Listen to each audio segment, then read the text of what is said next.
Wow, what a lovely Saturday it is today, the 20th of February, 2021. I'm excited to be here. And of course, I'd like to welcome everybody that has joined us on the different Presson Foundation platforms. We're excited to be with you and, of course, to discuss very, very exciting topics with very, very interesting guests. I'm excited about our guests for today. We have Rev Water Mwambazi. We have Miss Namuchana Musiwa. Very, very familiar names when it comes to people who are in the business of developing people. And so I can't wait to have them be on the screen. And of course, thank you so much to all our viewers that are joining us today as we discuss a very important topic, peak performance. Now, we know that it's really been a hectic year, having started last year with the COVID-19 pandemic, and many negatives have been recorded regarding business performances, with the lowest in terms of income being recorded by most big business entities. Yet again, we have still seen that there's some people who are able to produce maximum profit, and there are people right now who are celebrating in the same era that is said to be one that is financially straining for most industries and for most businesses. We are still seeing positive pictures. So then could we say that peak performance is actually possible despite the challenges? And so please do let us know if you're able to catch us clearly, if you're able to hear us, and if you can be able to see me. I'll be grateful to know that you are with me. We have somebody from Kalundu, somebody watching from Kalundu, that's Mutinta Estwambo, who has joined us. And of course, please do feel free to share this broadcast with as many people as possible on your Facebook platform and the different platforms. For the Presson Foundation platforms, we are on YouTube, LinkedIn, and of course, not forgetting Facebook. So if you can be able to spread the word and let people know that we have Miss Namuchana Musiwa, we have also Rev Water right here on this platform. Let them know that you are watching. So I would like to say thank you very much to Nkoma David, who's watching from Sesheke, all the way from Sesheke. Very grateful that you could join us. Please do spread the word. And as I bring on my guests very shortly, I would like for as many people as possible to join us. This you don't want to miss. We have Michael Kawaye, who's watching from Kitwe. Thank you very much, Mr. Kawaye, for joining us. We also have more people that are coming. So in just about a minute or so, I'll be able to bring to you our guest, Rev Water, and of course, not forgetting Miss Namuchana Musiwa. Now, Miss Namuchana Musiwa, she will definitely be upset with me for mispronouncing her name. Miss Namuchana Musiwa, Catherine, is the CEO of Career Prospects Limited. And of course, Rev Water Mwambazi is an author. Most of you have come across the 7 Principles of Financial Prosperity. He is a winner of the Bank of Zambia Governors Award, a recipient for individual contribution to financial education in Zambia. Thank you very much.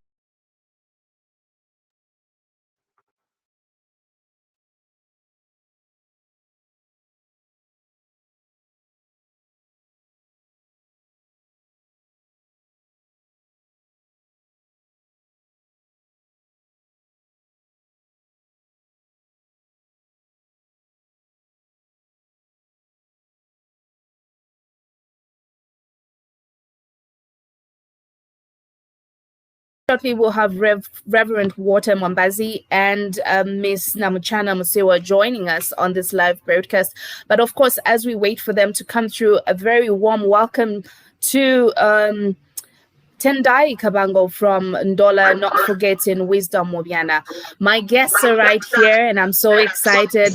Miss Namuchana Musiwa, Catherine. I didn't know about the Catherine. Normally I just use initial C, but those who've grown up with me know me as Catherine. My close friends call me Kathy. Okay. Rev Water Mwambazi is also here. Welcome, Rev Water. Thank you so much. A good evening to all the viewers and evening, Namchana. Good to see you. Good to see you, Reverend, and good evening, everyone. Indeed. We're very excited to have both of you, and you've been very passionate over a number of years in developing people. You have been very exceptional in leading those that are going in the path of career growth or just, personal development. You have been very committed for over a number of years. I remember as far as I think 15 years ago when we would hear about career prospects. And I'm just excited to see that, so many years later, Miss Namchana, you're still standing. And of course, so much progress has been made in this aspect. And we're just so grateful that you are still standing and that you're still offering yourself, just like you did so many years ago, offering yourself to develop people. So on behalf of everybody that is joining us right now, I'd like to say thank you very much for being committed. Thank you, Nabwada. It's good to hear those words spoken, and I really want to even do more. I want to fly now. Oh, yes. We have no doubt. And of course, Rev Water, amazing insights you always bring. You're a leadership coach, you're a mentor. We are equally grateful. I'm not trying to be gender imbalanced here, so I must say accolades to you, sir. Indeed, an honor and a privilege. And of course, but I mean, look, every gentleman knows that it's always ladies first. Oh, there we go. So we are definitely safe here. Okay, so our topic for today has to do with peak performance. Earlier on, while you were in the background in my preamble, I was just talking about how we are in an era that has been very challenging for businesses. We have seen the COVID-19 pandemic that has hit industry. We've been affected as families and as individuals. And of course, the COVID-19 pandemic has been attributed to most of the losses that businesses and companies have experienced. But yet again, we have seen some positives that have been recorded during this period. And the question that will be asked first is it possible to have peak performance in a challenging time like the COVID-19 time? So I'll start with you, Rev. Oh, okay. I thought you're starting with the ladies. No. After Beijing, we don't mind, Reverend. After Beijing, the men can start. Okay, ma'am. All right. Look, it is very possible. I mean, look, throughout history, there's always been what I'm going to term disruptors. Disruptors, my experience has been disruptors come to equalize the field, and they do it in a very profound way. And if we go back in recent history, there's many disruptors throughout history. From as far back as the time of David and Goliath, there's always a disruptor. But the most recent disruptor in living memory, for which most of our viewers will immediately connect with, is the internet. When the internet came on the scene, it was a disruptor and a very powerful item to reckon with. By the time we hit the mid-1990s, everybody was already beginning to feel the effect of the internet, but not as strongly as 10 years later when we hit 2005, because another disruptor came on the game called the cell phone. It started off and quickly metamorphosized into a smart 2006, 2007, 2008. The disruption was so profound. Simple proof, you don't see payphones today, do you? The other day I was showing my little 5-year-old daughter and I said, "What's this?" I showed her a picture of a payphone, like the literal one with the coin and numbers. I said, "What's this?" And she's like, "I don't know." Then I said, "It's a phone." "No, Daddy, that's not a phone. This is a phone." And she pointed at the smart. So you realize that that's gone. That's history. Finished. It's never coming back. And that's the irony of disruption. Another disruption everybody reckons with, whether we like it or not, is globalization. Globalization has been a profound disruptor. And when these disruptors come, they come like a tsunami. So either you prepare for it and brace for it, or it just kills you. And so COVID-19 is a natural disruptor. It has come, it has changed life. I was talking to a good friend of mine. I can't quote him publicly, but he's a very respectable doctor. And I say, "Doctor, tell me the truth. Forget about all this public relations stuff. Like, really, what's the story with COVID-19? Where are we? And the man told me something that was profound. He said, Rev, I'll be very straight with you. We will be having COVID for the foreseeable future. I said, what's the foreseeable future? 3 to 5 years. I said, whoa, what does that mean? How about the vaccines? He says, come on. COVID is like a flu. They have variants. Flus keep changing. So even if we have a vaccine, it's only going to work for the most recent variant for which they developed a vaccine. But because like flu, it keeps mutating, it will keep coming back. I said, will they be okay so don't you get flu every year? I said, yeah, exactly. So the point is, this new normal is not going anywhere. So and in this new normal, Rev, in this new normal, can we achieve peak performance?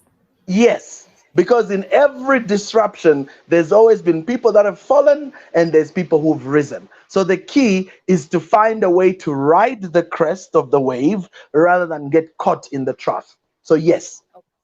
Okay. Well, Ms. Namuchana, I'll come to you. And I know, obviously, for you, this is a busy season because you're obviously getting CEOs and different industry leaders asking you how they can proceed in this particular season and how they can still continue to be effective. And we're posing the same question to you. Is it possible to achieve peak performance in this season? Thanks, Nawada. Maybe let's begin with looking at what we are talking about. What does the word peak mean, and what is peak performance? Peak is really the summit or the highest level of anything. You're at your peak when you are doing your best, or you've achieved your maximum as an individual. It doesn't matter what profession you're in. It can be peak as a doctor, it can be your peak as a singer, it can be your peak as an athlete, it can be your peak as a politician. So when you want to achieve peak performance in an organization, you want to achieve a state in which the individuals who work in that organization perform at the highest of their capabilities. And this is characterized with subjective feelings of confidence, effortlessness, and total concentration on the task. And it's a pity COVID has hit us. But you will realize that there are some nations that are ready and can adjust quickly. For us, you're asking me about how CEOs are dealing with performance now with COVID. Believe me, most CEOs are dealing with how to navigate the internet. How do you Zoom? How do you do this? Just the technology is a challenge. So we must begin from there. So some nations are ready and they've adjusted. For us, it's still taking us some time to really even get to find our feet, really. It's taken us aback. And as usual, we like to blame some unfortunate incidents on our failure to achieve even things we couldn't have achieved with or without COVID. So yes, it's an important time now to see how you can measure performance. We've grown up in an environment where the employee only works, some of the employees, by the way, sorry if I'm generalizing, the employees who can only perform when they're being monitored. And there are also leaders who want to see what their staff are doing in order to make sure that they're working. So COVID has thrown us into an area where we must trust our employees, but trust has to be gained. If an employee, I know even some managers who would stand at the gate at 8 to see who's coming late. I don't think that's the point here. It's about the work that somebody does when they are at their desk or the workstation or in the workshop, wherever they are. It's not about how many hours you put in. It's what you put out, regardless of how much time you've put in. So COVID calls upon managers and institutions to assess performance and maybe change ways of doing things. How can we maximize what we have and still meet our goals, still meet our customers' needs, and still achieve our vision, mission, and whatever we want to achieve? Thank you. I like how you have put it, the fact that we still need to make progress. I mean, at this point, there's been a lot of progress that other nations have made. We cannot keep talking about COVID-19 as if it happened yesterday. The first case of COVID-19 was reported last year. And by now, we should have been navigating new ways of doing things. But yet again, we still find some sort of resistance to the new changes that come. How do you think firms and just individuals can deal with, the demanding changes that come with technology in the workplace? Is that for me or for everyone? We'll come. I think you can pick it up. You can pick it up, and then Rev will take it up. I think the starting point is to what extent our employees have internalized their values. Every institution must have a vision, mission, and a set of values. And sometimes we pay lip service to those values. I'm talking about things like integrity, like sincerity, things like time management, things like being transparent, accountable, and so forth. And I'll pick just one value. If an employee has a high level of integrity, they can tell you they're working from home, and you will believe that they're working from home. And you're not measuring whether they're online, because there's some employers who check, she says she's at home. Let me check, is she online? And maybe if you're dealing with a Facebooker, they'll put a picture of where they are by the seaside. Or Instagram and Twitter. Yeah, so if you're watching what moments the employee is spending at the desk, you might be frustrated. But if you set targets, look, in this period, this is what I would like you to achieve. Can you achieve it? What do you need? What support can you give an employee for them to achieve that objective? So it's about, first of all, what are the standards we're talking about? What has to be met? As the employer set standard operating procedures, has the employer provided the tools that the employee needs in order to meet those those targets and expectations? Is the employer spending enough time to motivate, to encourage, to coach, and to train the employee and prepare them to meet the demands of the job? Now, if we are talking about COVID and talk about working from home, if I'm an employee and I've been used to going to work from an office, and all of a sudden my employer says, oh, no, you need to work from home. Has the employer bothered to check if I have access to electricity throughout the day? Is the employer willing to invest into solar or some backup or even a genset for me and fuel to ensure that I can have access to the internet, I have electricity to make me do my work properly all the time? Now, as I started by talking about integrity, if an employee has not cultivated that integrity before COVID, they're not going to cultivate it after COVID. So it means then that as we employ people, we manage their onboarding into the organization, we induct them and groom them to make sure that they are the products that we need. So that even when I'm working from home and I tell my employer this report will be ready by tomorrow, my employer can sit back, relax, even if I've gone to the farm.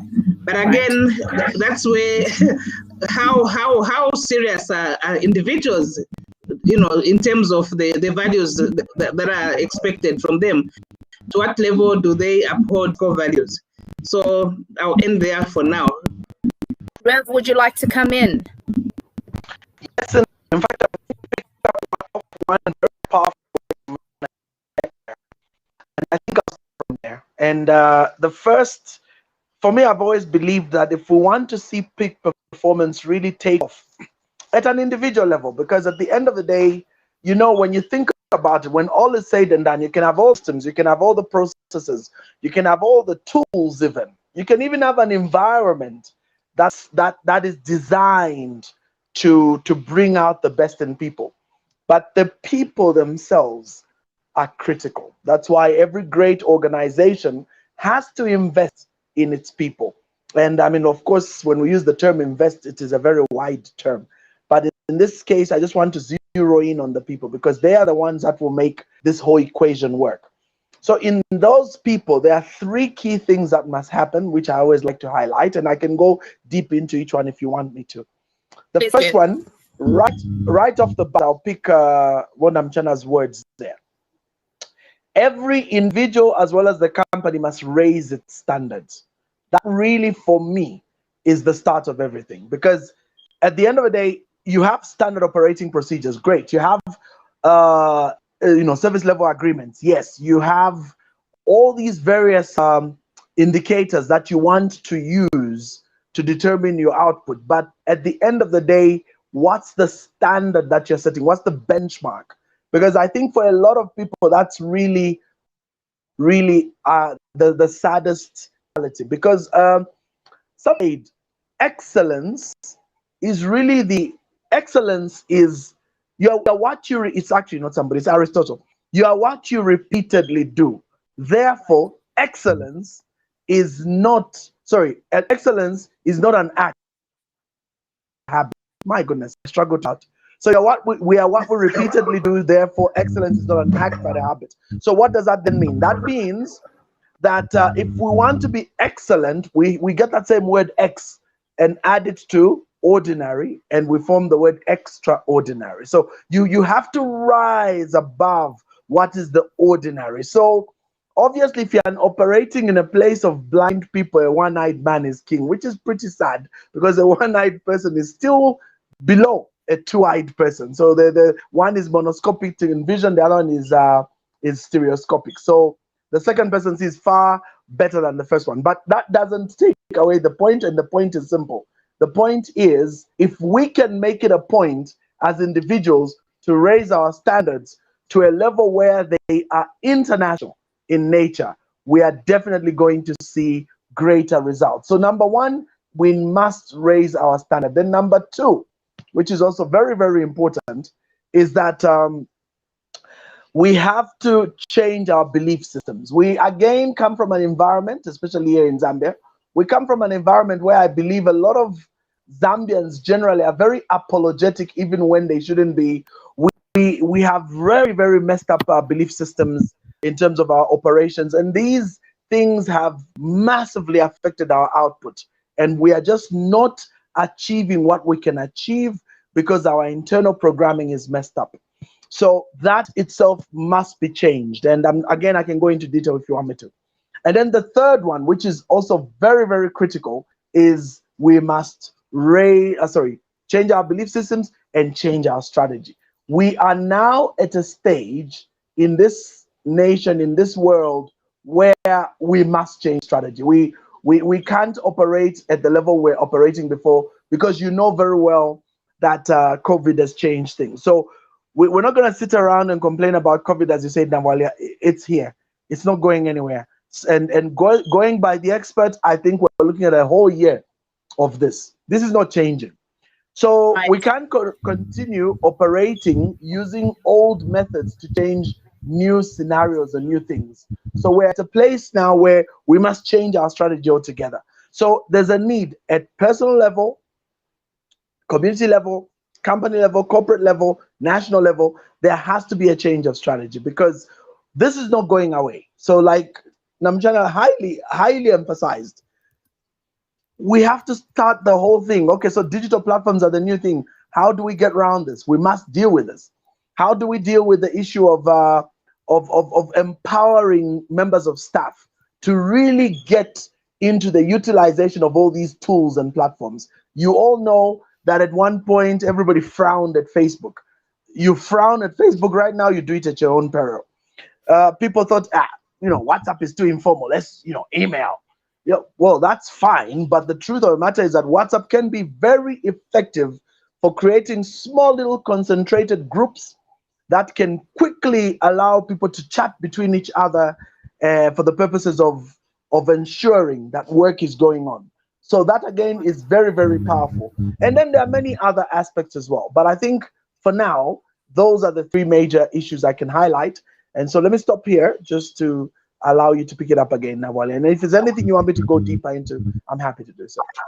Thank you very much, Rev. And of course, I definitely like the direction that we're taking, because already we've delved into the solutions for this particular era that we're in. And of course, would like to welcome those that have just joined us.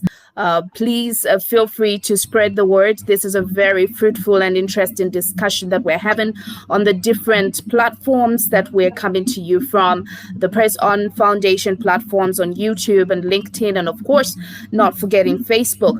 So good evening, Mr. Nkoma David, Memory Chipulu. We have Maseka Kelly, Memory, and of course, Lillian has joined us as well from Lusaka. We have a lot of people that have joined us earlier on when I was just getting started. We had viewers as far as Sheke, all the way from the Copper Belt as well. We've had some people following us, and we are definitely grateful. Today we are discussing peak performance, and of course the foundation has been laid. Rev, you talked about excellence is not an act but a habit, and so I'm just going to go straight into trying to get to know what sort of habits we can be able to have, or what sort of habits we need in order for us to achieve peak performance. I will ask Ms. Namuchana to take that one. Thank you, Nabwadia. This is a topic I'm very, very passionate about. When Reverend talks about excellence, he's really talking about quality, and I'm one of the I'm one of the trainers in Zambia, if you like, or the HR professionals that's very, very passionate about total quality management. When you want peak performance in an organization, you want anything that will help you get the best from your people. And institutions go out to check on what's available around the world. So you benchmark against the best performing companies and try to see what their secret is. There are many solutions out there. You can choose as an institution to implement total quality management. You can choose to implement performance management. You can choose ISO standards and things like that. You can also choose Six Sigma. Others have gone for the balance scorecard. So it's an endless list of solutions. But I love TQM. I'm so passionate about total quality management. And to blend into what Reverend was saying, when you have quality, it starts from your home. You start teaching a child quality the moment they start to understand, even before they start talking. By the time they are talking, they know what quality is. They demand quality and they give quality. And why I love total quality management is because it's very practical and it's something you can implement immediately. You don't need to import anything. You just need to work on the attitude of the people you have, their mindset, help them believe in themselves, and also help them believe that they can add value. As a human resource professional, I believe in the ability of people. There's no institution that can boast of success if it leaves the people behind. Your people are the backbone, and they contribute to your success. So let's pick TQM, and I can talk confidently about total quality management because I've worked in an institution where we practiced total quality management and everybody was doing it. When you join Bot Longyear, which is an Anglo-American firm, you must be inducted in TQM, and you must prove that you understand what it is and you apply it. And the beauty about quality is, I learned in 3 years, TQM just transformed the way I look at life and the way I look at things. And I've become a preacher or a disciple of total quality management. And I demand it wherever I go and try to give it as much as I can, to a level where it's even strained relationships between me and some of my colleagues. For example, Nawada, if you send me a message on the phone and there's a misspelled word, I'm going to tell you. I'll point it. And others, no, why don't you just ignore it? It's a small thing. When you add the small wrong things, you get a big wrong thing. I run an employment agency, and there's once when somebody lost an opportunity. Why? Because they misspelled the subject on their CV, on their covering letter for the application. They had applied for a letter they wrote Baker, B-A-K-E-R. and yet they were a banker. They left out N before the K. So they lost an opportunity. So it's these minor errors that can make you lose an opportunity. Now, talking about quality. Quality is really a way of life. It's like Christianity. When you're a Christian, you're not just a Christian on Saturdays if you're SDA, or Sundays if you go to these other churches. You're a Christian every day. You're not just a Christian with your friends and somebody else when they're you're not just a Christian when you're with your churchmates and behave in a different manner when your churchmates are not there. You're a Christian every day. In the same way, quality is something that you cannot put on and take off like a dust coat. It's a way of life. And Nancy Austin says quality is never an accident. You don't achieve it by accident. Quality is something you plan for. It requires sincere effort, high-level planning, and commitment to making it happen. When we embark on quality, we must believe that we can achieve it. And it's really about Kaizen. The Japanese talk about continuous improvement. Every day, when an employee goes to work, they must ask themselves, what am I going to achieve today? How can I give back? How can I improve? If you look at the Chinese and the way they've moved with technology, just speak the Japanese rather, no. The Chinese too, but the Japanese are more than anybody else. And TQM was first invented or discovered in America and called total quality control. After the World War, after 1950, after the bombings in Nagasaki, after 1945, after the end of the Second World War in 1945, when there were atomic bombs in Japan, Japan turned to the rest of the world to find solutions and found Americans using total quality control. They invited Dr. Edward Demings, and he went to Japan and taught the Japanese the PDCA, or the Plan, Do, Check, Act cycle, and taught them quality, and they implemented it in such a way that now the rest of the world, including America, are looking to Japan for the Japanese style total quality management. So if you do anything you do, no matter how minor, you pay attention to it and do it perfectly well. You look at how you can cut down on some of what goes into the process. If you make mistakes in your work, you're losing money. But if you train yourself to do it perfectly, you are going to achieve perfection. But if even before you begin, you tell yourself, I can't get this right, I'm a human being, I'll make a mistake, you are going to make a mistake. But if you go in and say, I'm going to achieve 110%, you will achieve 105%. So it's really about what you believe in, and then giving it your best.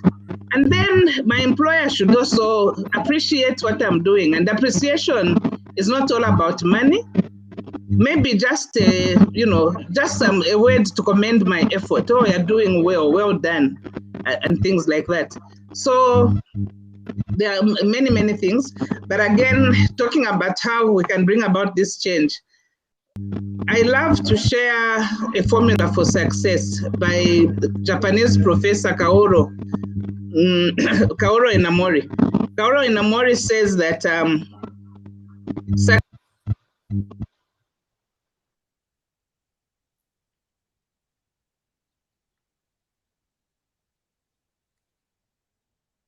Ms. Namachana, we seem to have lost you a little bit there.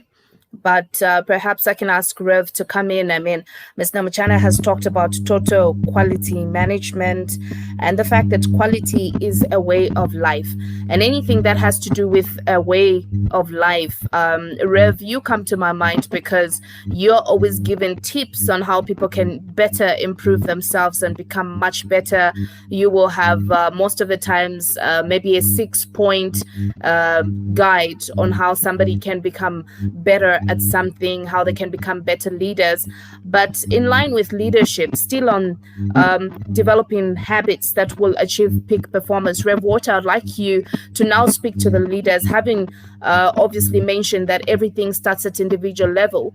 But I know that if your leader is a peak performer, there's a possibility that the subordinates will also follow suit because they have somebody who's leading by example. So just dwell into how leaders can be able to achieve peak performance, not just at leadership level, but enough to motivate the rest of the team to also be peak performers. After that, we'll just get into our discussion from our viewers. We've got a number of questions, but I was hoping that you would touch on the leadership aspect. Okay, so the first thing, I've always loved this. There's I think I'm the author of this, but I could be wrong. I really think I am. But I think you have written so many things. Now you're forgetting. You might find someone else said it before, but I honestly don't think they have. But anyway, there are these five, I call them the laws, 5 laws of performance, and they are really profound. And these can be used by anyone, and they bring results, and they definitely see an improvement. Like literally picking off what Wonamchana spoke about, Kaizen, constant improvement, the ideal to perfect that. For the Japanese, like Toyota, for example, they say that Kaizen and the whole concept of constant improvement for them is a culture. So it's not just an ideal or a system or something they bring and impose, it's a culture. So every time there's always this deliberate mindset to be improving something. And because it's little gradual but regular consistent improvements, when you look at it net over a year or 2 years, it's profound. Everybody sees it. So there are 5 laws of performance. These are really powerful. I love them personally. I think I live by them and I try to operate by them. The first is work that's monitored improves. So the first key lies in monitoring. And obviously you can't monitor something you don't have goals for. So it stands to reason that you will have goals. You will have set benchmarks. You'll have put all these things in place. But then as you begin performing on a day-by-day basis, you must monitor what you do. You must take down this thing and make sure that you're taking note. Yesterday it was 5. Today it's 3. Why? Okay, fine. 2. Tomorrow 7. The next day 6. And on it goes. And then as you do this, then the second law kicks in. Work that is both monitored and reported improves. So and that you see, because now you're reporting. So now while you're yesterday was 5, tomorrow is 6, the other day is you're now having to take this report and give it to someone. And just having to sit down and take a report and give it to someone, that alone makes a huge difference. Yeah, I'm on. Oh, I was worried. I thought I was muted. So yeah, so that alone really, really makes a difference, because now you're reporting. It's the idea behind starting exercises and you're looking to lose weight. And then, week 1, 107 kg. Ooh. Week 2, 106. Oh, week 3, 105. Oh, wow. Week 4. And it keeps getting better and better. Now, because you're reporting, now if you do week 1, 105, week 2, 105, week 3, 105, you're like, You see, that feedback speaks to you. That's why reporting is powerful. Then the third one, work that is both monitored, reported, and then reviewed improves greatly. So now this reviewing process, you're like, okay, 3 weeks I'm doing 105. There is nothing going on here. What's not right? Can I go back to the drawing table? What am I missing here? Can I consult? Is there somebody out there who's an expert that I could draw expertise from? So you see, now you're reviewing. Something's not right. So we're not seeing a change. So where is the problem? So you're now going deep to examine what could have been missed. You see, because you're reviewing the work. You see, so essentially any workplace, any form of performance, any kind of activity where there is no monitoring, reporting, and reviewing, inevitably slides further and further into mediocrity, because there's nobody, there's no accountability, in short. So you have to be accountable. That's why supervisors exist, and then supervisors have benchmarks. They have performance indicators that they're given, and they must report these things back, and there must be a review of the same. So that's number 3. And then number 4